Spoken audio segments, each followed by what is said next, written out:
Hello, how are you? I'm Mike Scott-Hayward. I'm the chairman of the UK Independence Party, UKIP, in Scotland.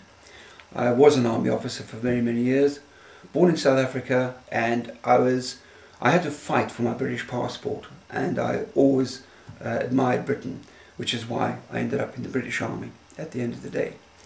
I'm a councillor on Fife Council.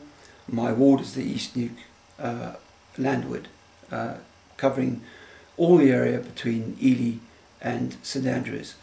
Wonderful open countryside, farmland, a really rural community, some historic fishing villages, with so many issues where the current politic is going wrong.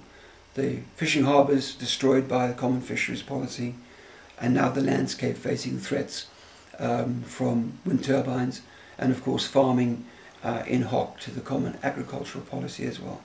I think I've got my work cut out fighting for what's right for my patch. I joined UKIP because of the main message which most people associate us with, and that is we want Britain to be British, we want to make our own decisions. There are a number of issues, in fact far too many issues, on which we clearly do not do that. And one of those what I'd like to talk about today is the question of wind farms, over which we apparently have very little control. Clearly the climate changes, it always has and always will. The argument we have is with those people who try to put it all down to being caused by man, and that is not the case. But even more important is what are the solutions, how can we make our use of energy more efficient and less polluting. There are some things that's quite sensible for us to do. Home insulation, efficient and effective use of the fuels that we've got, and the use of all the fuels that are available in a nice and proper balance. There is one fuel, however, which we've used in the past in a sensible way, which has now been flagged up by the world bodies and Kyoto, Europe, Westminster, and in Scotland it's Alex Salmond's dream, and that is wind power. And it doesn't work, and that's our contention. Now when it comes down to the specifics about the damage which wind farms can do to our country, we've got some straightforward views. Essentially, we would not allow any large-scale wind farms onshore at all, and we would have a moratorium of offshore wind farms with the Royal Commission to look into the real background and science to find out if they are actually necessary, which we don't believe is the case. You just consider what is happening at the moment in Scotland. Developers, investment developers, are scouring the countryside for landlords or landowners who are prepared to take the government bribe in order to put up a couple of wind farms. They're not choosing the landscape around us because it is specifically, uniquely the right resource for wind. They're choosing it because it's available and it drags in a subsidy. They are subsidy junkies. And what shocks me is that even some venerable and otherwise worthy institutions are also taking that bait. What will it do to us? Our landscape will be destroyed.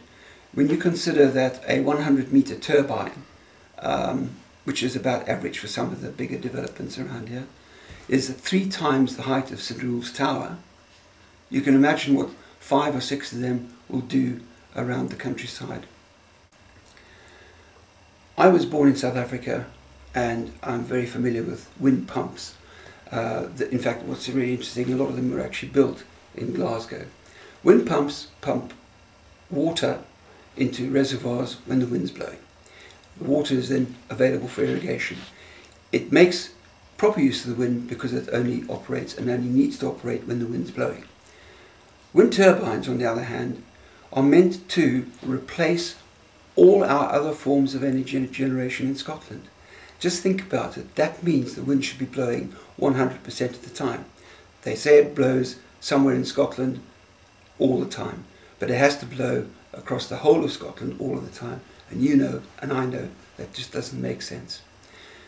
For all the wind turbines and wind farms that have been built across Europe, in Denmark and Holland, not one single conventional power station has closed, because you have to have them there running in the background, ready to step into the breach when the wind drops, or indeed when the wind gets too high.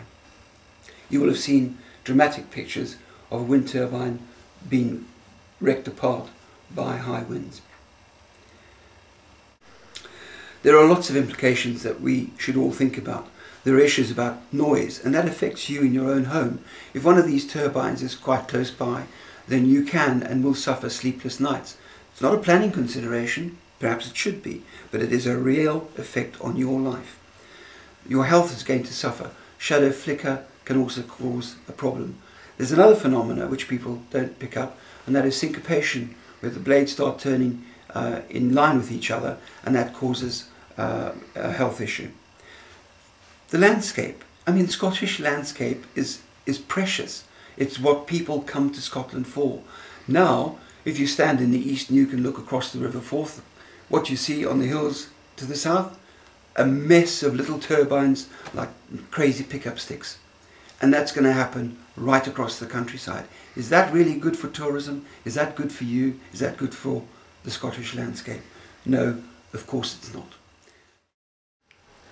I'm also very concerned about the impact that all this has on the local community. Recently there's an application form which I can talk about. I was at the Cllr Hill.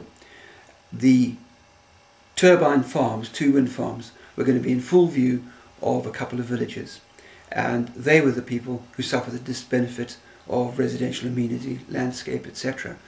The benefit, the government sponsored benefit, which was going to be pumped into the community as a result, wasn't going to go to those villages, but was going to an adjacent area where there's a bigger vote.